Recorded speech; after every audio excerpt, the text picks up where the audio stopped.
This week I'll talk about my 6-point angel investor checklist. Probably the hardest one to measure is about the founder and the management team and how they will react in times of adversity. Now, I prefer to invest with people that I know and that I've known for a long period of time, and ideally that I have worked with in adverse situations, so I know how they react. But most of the time, you don't have the luxury of having that information. You need to find proxies. So what other businesses has this person started up? Who did they work with? Who invested with them? Talk to those people. Whatever companies did the person work at as an employee? Talk to their colleagues. You really need to get a very clear idea of how they work in an adverse situation. The mistakes I've made investing are typically around not doing thorough enough work on this particular point.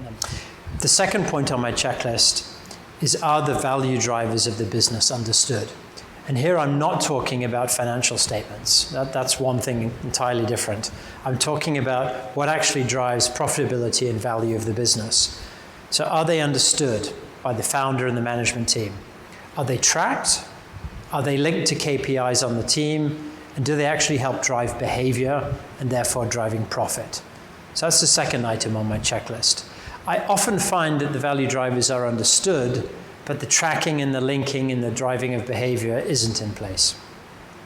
The third item on my checklist is barriers to entry.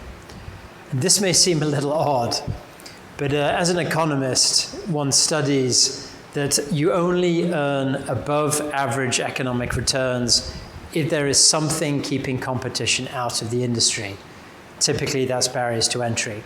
Now, people often think of very typical barriers to entry are things like patents, trademarks, things around protecting intellectual property.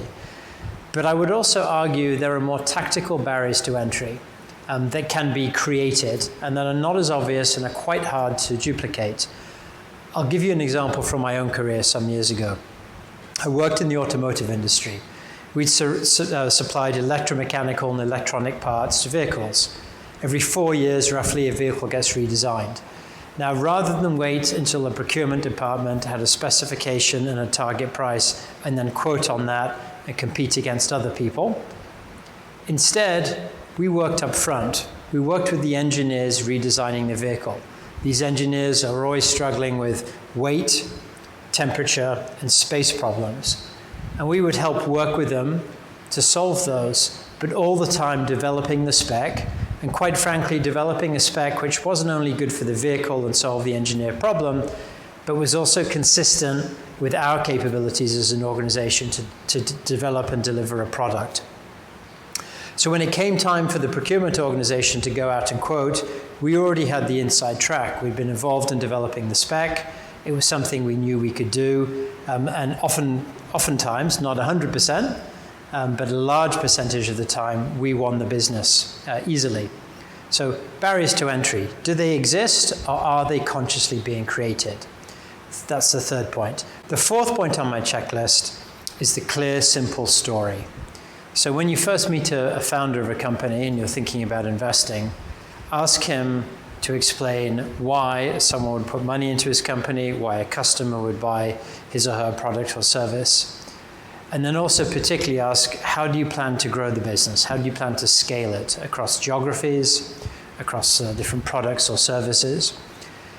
If you can't get a clear, simple story from the founder, I wouldn't invest in that business. The fifth point on the checklist, very simple one, and a question you can ask right up front, which is, what share of your net worth, Mr. or Mrs. Founder, is tied up in the business?